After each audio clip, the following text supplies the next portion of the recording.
Calm down, advisors, it's a juice box. LOL, LOL, 911. This man scares me.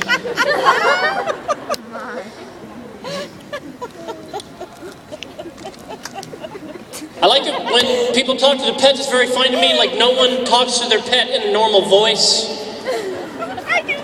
No one approaches their dog like this, you know, they're never just like, hey Snoop, what up dog? Yes, I am a gangsta.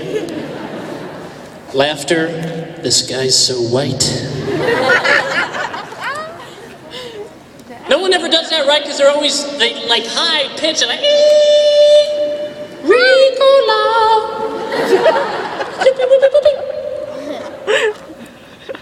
Some of you are like, the guest speaker's talking to the air. Don't do drugs. Is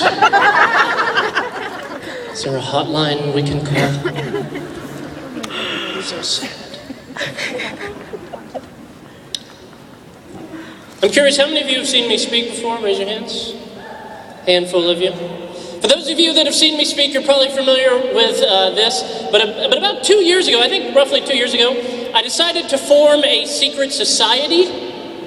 Why, you inquire? Because I have no life. 8 of you laugh, everyone else is like, he's not joking. It's rude to laugh.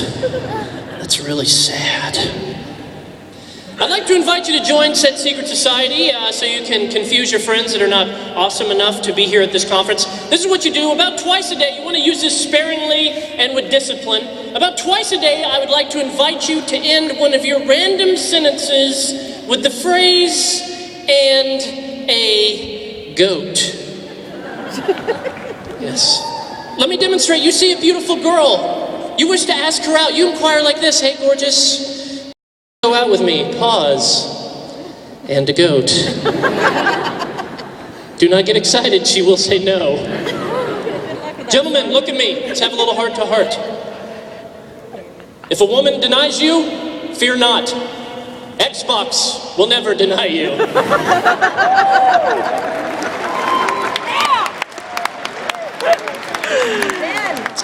Laughter, also too close to home. I was here, I think 2 or 3 years ago. It's an honor to be here again, and I'd never flown into this town, but before I came here, I was Googling a bit about the town and Googling about the airport and blah, blah, blah. I was Googling. Boom, out of nowhere, my ADD kicked in, and all of a sudden the following inappropriate thing popped into my mind. I'll tell you. It's like, I wonder how much water is in a watermelon. That's it. Awkward moment, victory, who can finish him. Laughter, confusion. Check it out, I discovered on a YouTube video that a watermelon is made up of 94% water. Interesting, but then I kept Googling, because you know, once you start Googling, then you start Googling random crap you don't even care about. And I discovered that a cloud, like cloud in the sky, not the data storage device, made up of 97% water. I am like Bill Nye the Science Guy. That means that I just discovered that a watermelon missed being a cloud by only 3%. If you're not laughing at that, look me in the eyes. I have a message for you. Stay in school. And I was thinking about it, and I'm like, all right, that's really like stupid and random and pointless. The more I thought about it, and I do like to think about weird and random, obscure topics as though I needed to disclose that, the more interesting, poignant, and relevant to our conversation this morning I believe it is. Here's why.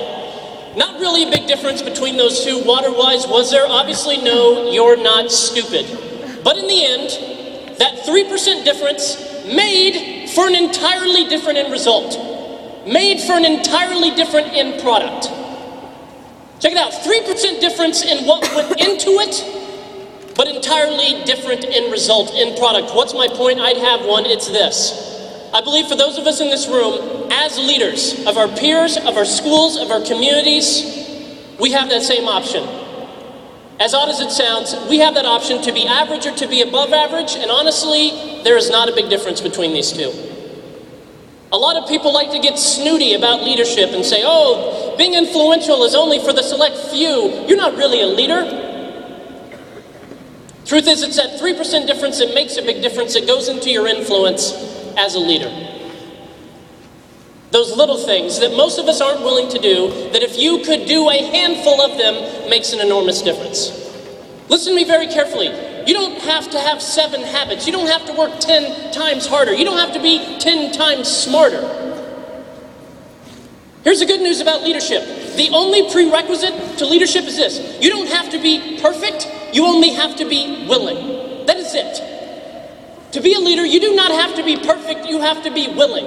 And this is one of my biggest frustrations with young leaders, is that I believe there is this subtle lie that says you have to be perfect to be a leader.